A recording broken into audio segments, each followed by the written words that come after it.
नमस्कार, बुलेटिन में स्वागत है आपका और मैं हूं आपके साथ जागृति खंतवाल। और अब बात देवभूमि की।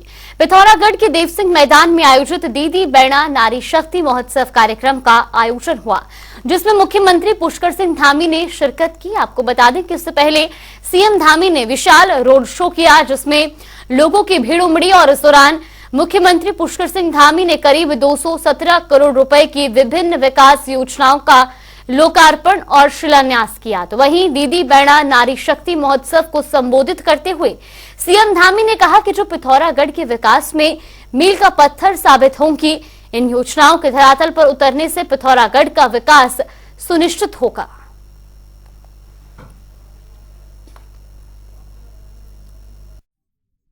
के साथ, पूरे समर्पण के साथ देश का श्रेष्ठ राज्य बनाने का जो हमारा विकल्प नहीं संकल्प है, उस संकल्प को लेकर निरंतर कार्य कर रहे हैं। मुझे पूरा विश्वास है, जिस प्रकार से आज पूरे उत्तराखंड के लोगों ने इस विकास की यात्रा में सहभागी बनने का निश्चय किया है, उसमें हमारा पिथौरागढ़ जनपद भी पीछे रहने वाला नहीं है और विकास की यात्रा को हम रुकने नहीं देना है।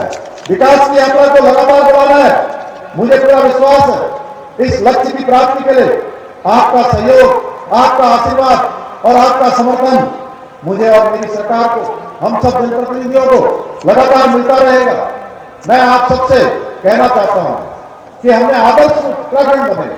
हमारे प्रधानमंत्री जी ने जो पहली बार एक शब्दों का उद्घोष किया था, वो उद्घोष उन्होंने बाबा केदारनाथ से किया था कि 21वीं सदी का तीसरा दशक उत्तराखंड का दशक होगा।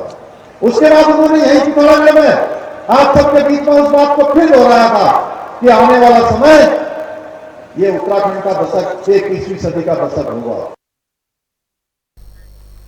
हल्द्वानी में केंद्रीय राज्य मंत्री अजय भट्ट ने रामलीला मैदान के पास राम मंदिर में हनुमान चालीसा का पाठ कर स्वच्छता अभियान चलाया। इस दौरान अजय भट्ट के साथ बीजेपी कार्यकर्ता और स्थानीय लोग भी इस अभियान में शामिल हुए। तो वहीं अजय भट्ट ने कहा कि राम मंदिर बनने से इस समय पूरे देश में भक्तिमय माहौल है और लोग 22 जनवरी का बेसब्री से इंतजार कर रहे हैं। उस दिन सभी लोग दिए जलाकर और आतिशबाजी कर दिवाली मनाएंगे। पूरे देश में माननीय प्रधानमंत्री जी के आह्वान पर इसी तरह की सभ्यता की, स्वच्छता के कार्यक्रम चल रहे हैं जगह जगह पर। और यहाँ भी हमारे क्षेत्र में भी मैं देख रहा हूँ, कोई मंदिर ऐसा नहीं है या कोई धार्मिक स्थल ऐसे नहीं है जिन पर सफाई नहीं चल रही हो, स्वच्छता नहीं की जा रही हो। और जो हमारे लिए हमारे आइकॉन हैं, उनकी मूर्तियां हैं चौराहों पर, उनकी भी सफाई कर रहे हैं। कहीं पर महात्मा गांधी जी की है, कहीं पर हमारे लाल बहादुर शास्त्री जी की है, कहीं पर पंडित गोविंद वल्लभ पंत जी की है, कहीं पर जवाहरलाल नेहरू जी की है। जो भी हमारे देश की विभूतियां रही हैं, उनके चौराहों पर जहां पर भी मूर्तियां हैं, वहां भी सफाई कर रहे हैं। एक इतिहास तो 22 तारीख को रचा ही जा रहा है। लोकसभा चुनाव को लेकर बीजेपी अपनी पूरी ताकत लगा रही है और इसी कड़ी में बीजेपी की ओर से लोकसभा सीटों की जिम्मेदारी मंत्रियों को सौंपी गई है। इस पर बीजेपी प्रदेश अध्यक्ष महेंद्र भट्ट ने बताया कि 5 में से 3 लोकसभा सीटों का केंद्र देहरादून को बनाया गया है, जिसका इंचार्ज कैबिनेट मंत्री धन सिंह रावत को सौंपा गया है। तो वहीं बाकी बची 2 सीटों का इंचार्ज कैबिनेट मंत्री सौरभ बहुगुणा को सौंप दिया गया है।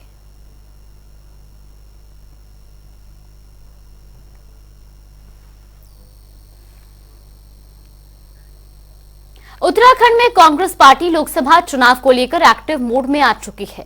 चुनाव जीतने के लिए कांग्रेस पार्टी स्वतंत्रता संग्राम सेनानियों को जोड़ने का काम कर रही है और इसी कड़ी में उत्तराखंड प्रदेश कांग्रेस कमेटी के कार्यालय में उत्तराखंड कांग्रेस स्वतंत्रता सेनानियों पदाधिकारी प्रकोष्ठ की पहली बैठक संपन्न हुई। इस बैठक में पार्टी के प्रदेश अध्यक्ष करण महाराज शामिल हुए। तो वहीं इस मौके पर प्रदेश अध्यक्ष ने कहा कि देश के स्वतंत्रता संग्राम सेनानियों के बिना किसी लालच के देश की आजादी के लिए लड़ाई लड़ी, लेकिन दुर्भाग्य की बात है कि बीजेपी ने अपने आरएसएस कार्यालय में 55 साल तक राष्ट्रीय ध्वज नहीं फहराया।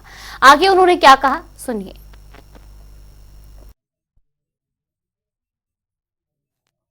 स्वतंत्रता संग्राम सेनानियों ने बिना किसी लालच के इस देश की आजादी को लड़ाई को लड़ा। दुर्भाग्य है कि जिन लोगों ने 55 साल तक देश में राष्ट्र का अपने कार्यालय में राष्ट्र का झंडा नहीं फहराया, जिन लोगों ने स्वतंत्रता आंदोलन में भाग नहीं लिया, वो आज राष्ट्र प्रेम और राष्ट्रवाद की बात करते हैं। और जो असली राष्ट्रवादी हैं, जिनके पूर्वजों ने इस देश के लिए अपनी जान खतरे में डाली, वो लोग आज अपने को एक कोना किए हुआ पा रहे थे। उनका एक संगठन कांग्रेस का बना है और मुरली जी उसके अध्यक्ष हैं, आदरणीय पंत जी उसके संयोजक हैं। हल्द्वानी में अतिक्रमण हटाने के खिलाफ व्यापारियों का विरोध प्रदर्शन जारी है। अतिक्रमण हटाने को लेकर प्रशासन ने 65 व्यापारियों को नोटिस जारी किए हैं, तो वहीं महिला वेस्ट अस्पताल के बाहर व्यापारियों ने कुछ देर अपनी दुकानें बंद रखकर विरोध का प्रदर्शन जाहिर किया।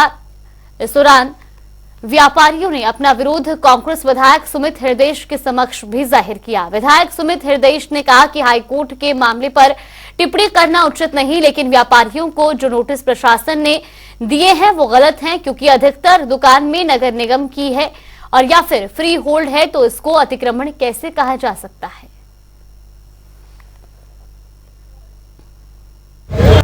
का विषय वहां पर टिप्पणी करना ठीक नहीं है। ये लोग भी जो इनको नोटिस मिला है वो नोटिस का स्वरूप ही गलत है कि अतिक्रमण, क्योंकि इसमें ज्यादातर नगर निगम की दुकानें या फ्री होल्ड की दुकानें हैं, तो ये अतिक्रमण की जद में नहीं आते हैं। रोजगार तो दे नहीं पा रही, रोजगार छीन दी।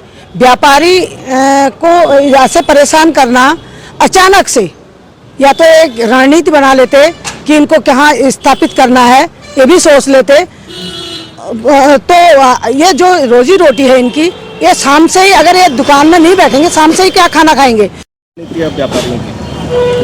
जिस तरह सरकार ने एक गंदा मन बना लिया है कि व्यापारी को उजाड़ना है, चाहे कुछ भी हो जाए, उन्हें ये नहीं पता कि ये वो व्यापारी नहीं, आज का व्यापारी जागा हुआ है, अपना हक लेना जानता है। साथियों, ये विकास के नाम पे विनाश हो रहा है, लोगों के घरों में भय का माहौल व्याप्त है। उत्तराखंड कांग्रेस प्रदेश प्रभारी कुमारी शैलजा सोमवार को देहरादून पार्टी कार्यालय पहुंची, जहां उन्होंने सभी पार्टी कार्यकर्ताओं से बातचीत की और कहा कि आपसी मतभेद भुलाकर चुनाव की तैयारियों में जुट जाएं। आपको बता दें कि कांग्रेस पार्टी में कई आपसी मतभेद खुलकर सामने आए हैं, जिसको लेकर प्रदेश कांग्रेस पार्टी में असहज की स्थिति बन जाती है। तो वहीं बीजेपी की प्रदेश प्रवक्ता हनी पाठक का कहना है कि नवनियुक्त प्रदेश प्रभारी ने उत्तराखंड में पता कर लिया है कि कांग्रेस अभी तक यहां निराधार रही है।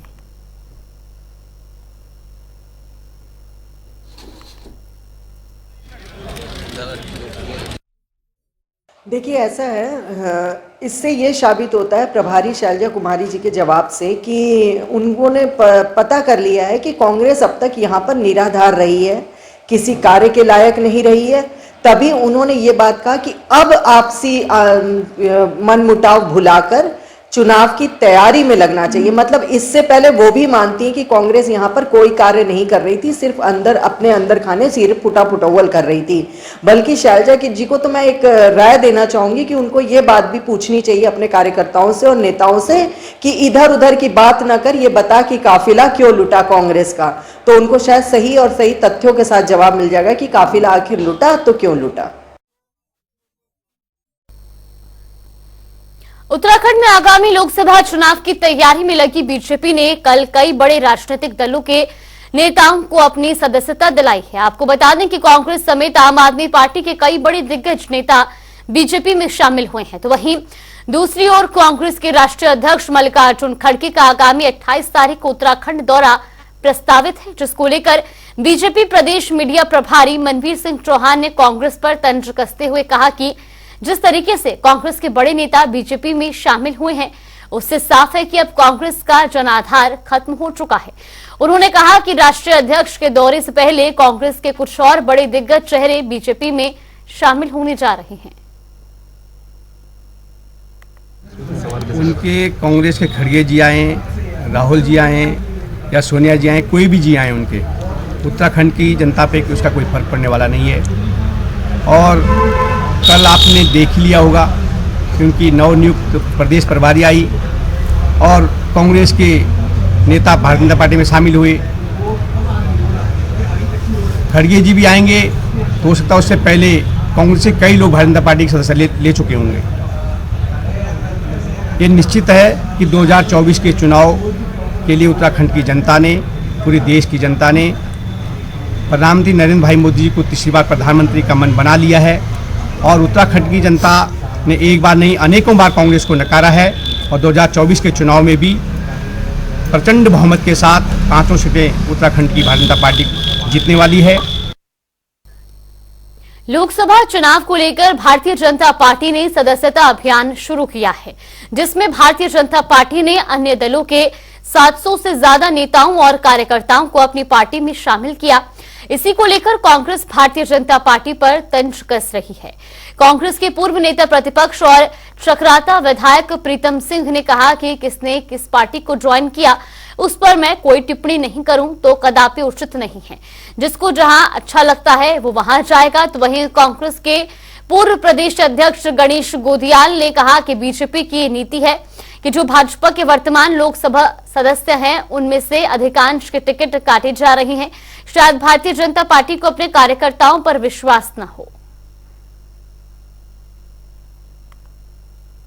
अब किसने किस पार्टी को ज्वाइन किया इस पर मैं कोई टिप्पणी करूं तो कदापि उचित नहीं है। जिसको जहां अच्छा लगता है वो वहां चला गया। सिंह जी पहले हमारे यहाँ थे, हमारे यहाँ से आपके हो गए और आपके यहाँ से बीजेपी के हो गए। तो सत्ता में है और भाई सत्ता का तो मोह होता ही है। ये सुना है कि भारतीय जनता पार्टी के जो नीति है वो ये है अभी इस चुनाव में कि जो उनके वर्तमान लोकसभा के सदस्य हैं उनमें से अधिकांश लोगों के टिकट काटे जाएं और ऐसे में वो अपने कार्यकर्ताओं पर उनका शायद विश्वास न हो, इसलिए वो कांग्रेस के नेताओं पर विश्वास रख रहे हैं कि कोई कांग्रेस के नेता आकर या अन्य दलों के नेता आकर वो अपनी बैतरणी पार लगाएं। लेकिन मैं जहाँ तक मानता हूँ कि कांग्रेस का कोई व्यक्ति इस समय ऐसा नहीं लगता है कि बीजेपी में जाके ऐसा शामिल होगा। अन्य दलों के लोग आज मैंने सुना कि कुछ एक आध लोग बीजेपी में शामिल हुए हैं, हो सकता है वो उनको वहाँ ठीक लगा हो, तो उसमें हमें कुछ कहना नहीं है। देहरादून में रेहड़ी लगाने वाले श्रमिकों की समस्या को लेकर सपा पार्टी ने जिलाधिकारी को ज्ञापन सौंपा है, तो वहीं डीएम ने मामले में जल्द समस्याओं के निवारण का आश्वासन दिया। तो वहीं इस पर समाजवादी पार्टी प्रदेश महासचिव अतुल शर्मा ने कहा कि देहरादून में रेहड़ी ठेली लगाने का जीवन यापन करने वाले काफी श्रमिक रहते हैं, जिनको पुलिस प्रशासन की ओर से परेशान किया जाता है। उन्होंने कहा कि इस मुद्दे को लेकर हमने पिछले दिनों सचिवालय घेराव किया था, लेकिन सरकार की ओर से कोई ठोस कदम नहीं उठाया गया। साथ ही उन्होंने कहा कि यदि मामले में जल्द समाधान नहीं किया गया तो सपा कार्यकर्ताओं की ओर से बड़ा आंदोलन किया जाएगा। जो रेहड़ी फुटपाथ वाले हैं लोग, इनको जो पुलिस प्रशासन और सरकार जो इनको बेदखल कर रही है, जिसमें कि सुप्रीम कोर्ट और उत्तराखंड हाई कोर्ट के आदेश की भी अवहेलना हो रही है, जबकि हाई कोर्ट ने ये आदेश करा था कि जब तक इनके लिए कोई विस्तृत व्यवस्था ना हो जाए तो इन्हें नहीं हटाया जाए। तो इस विषय में हमने अभी पीछे सचिवालय घेराव का भी कार्यक्रम करा था, उसमें भी हमारी कोई सुनवाई नहीं हुई थी। जसपुर में जनता दरबार का आयोजन किया गया और इस दौरान एडीएम समेत तमाम पुलिस अधिकारियों ने लोगों की समस्याओं को सुना, जिसमें कई समस्याओं को मौके पर निस्तारण किया गया और कुछ समस्याओं की जांच के बाद निस्तारण करने के आदेश जारी किए गए। आपको बता दें कि जसपुर में काफी लंबे समय से लोगों की समस्याओं का जमावड़ा लगा हुआ था, जिनको सुनने के लिए ये जनता दरबार लगाया गया। अभी कुल 55 शिकायतें रजिस्टर्ड हुई हैं, जिसमें से 28 शिकायतों का निस्तारण कर दिया गया है। और शिकायतें जो हैं मुख्य रूप से राशन कार्ड को लेकर हैं और कुछ शिकायतें बिजली विभाग से संबंधित हैं, कुछ सरकारी ज़मीन पर अतिक्रमण से संबंधित हैं जो राजस्व विभाग की या पीडब्ल्यूडी की ज़मीन है, और इस तरह की शिकायतें हैं जो सामान्य। जिलाधिकारी महोदय आज अन्य कार्य होने की वजह से नहीं आए हैं। जिलाधिकारी महोदय सामान्यतः है तहसील दिवस की बैठकों में आते हैं। हमारे जिलाधिकारी महोदय को आना था, लेकिन उनकी कोई मीटिंग होने की वजह से वो एडीएम जयवाराज जी आए, उन लोगों की समस्या हल हो। लेकिन वजह क्या है कि अगर जिलाधिकारी क्योंकि बहुत दिनों से आए नहीं, किसी दिवस में मैंने कहा भी या तो बहुत देर से दिवस लगे, जिससे कि जनता की स्थायी समस्या का समाधान हो सके, क्योंकि खाली खाना पूर्ति होने से अधिकारियों का भी समय बर्बाद होता है, जनता का भी समय बर्बाद होता है और पैसे का भी बर्बादी होती है।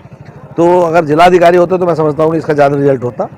तो अब कुछ समस्याएं हैं जो हल हो सकती हैं, कुछ ऐसी हैं जो नहीं हो सकती।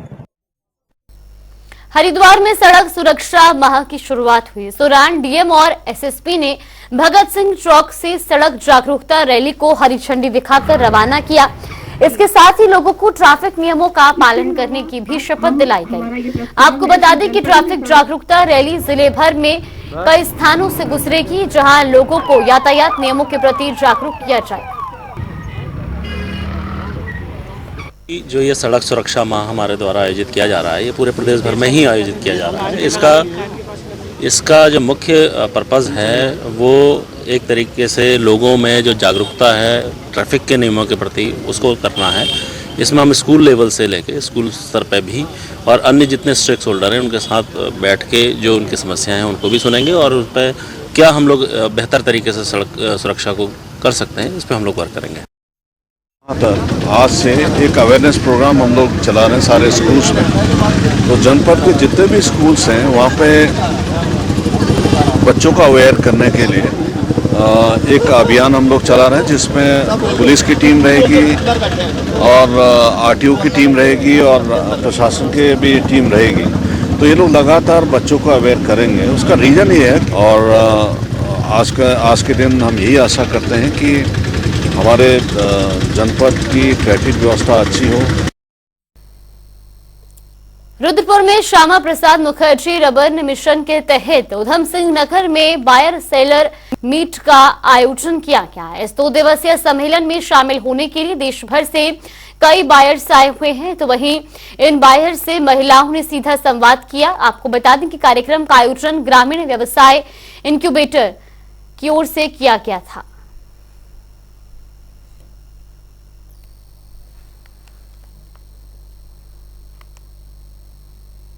मसूरी में होटल एसोसिएशन की ओर से प्रेस वार्ता का आयोजन किया गया। इस दौरान सोशल मीडिया पर मसूरी में बड़े वाहनों पर एंट्री को लेकर भ्रामक खबर प्रसारित किए जाने पर नाराजगी जताई। उन्होंने कहा कि सोशल मीडिया पर मसूरी में एंट्री को लेकर भ्रामक खबर चलाई जा रही है, जिससे पर्यटन उद्योग पर काफी असर पड़ रहा है।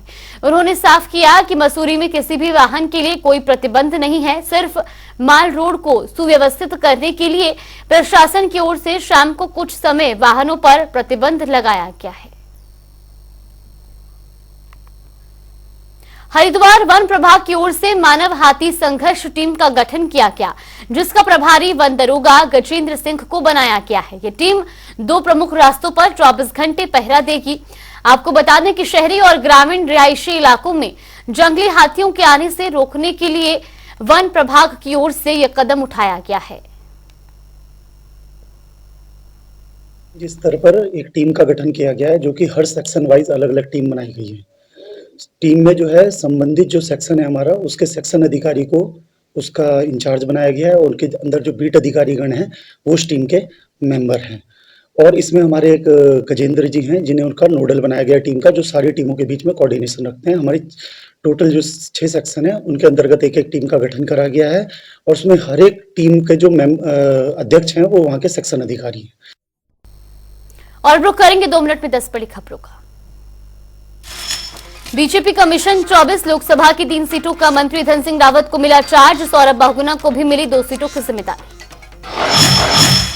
रामनगर में जिलाधिकारी ने तहसील कार्यालय का किया निरीक्षण। राजस्व वसूली में तेजी लाने के अधिकारियों को दिए निर्देश। शीतलहर के बीच असहाय लोगों को मिली राहत। समाजसेवी संस्था की ओर से कंबल का किया गया वितरण। उत्तराखंड की मशरूम गर्ल दिव्या रावत भी रही मौजूद। देहरादून में श्रमिकों की समस्याओं पर सपा ने जिलाधिकारियों को सौंपा ज्ञापन। पहले भी सचिवालय का किया था घेराव। जल्द समाधान नहीं करने पर सपाइयों ने दी जल्द आंदोलन करने की चेतावनी। गुलदार के आतंक के चलते पुलिस कर रही सड़कों पर गश्त। एसएसपी ने जारी किया आदेश। लोगों से की सावधानी बरतने की अपील। सरकारी राशन की गड़बड़ी मामले में हाईकोर्ट का आदेश। 6 हफ्ते में जांच पूरी करने का निर्देश किया जारी। सकौती गांव में राशन डीलर पर 1148 क्विंटल राशन गबन करने का है आरोप। हरिद्वार में हाथियों को रोकने के लिए मानव हाथी संघर्ष टीम का गठन। गजेंद्र सिंह को बनाया गया प्रभारी। 24 घंटे पहरा देंगे कर्मी।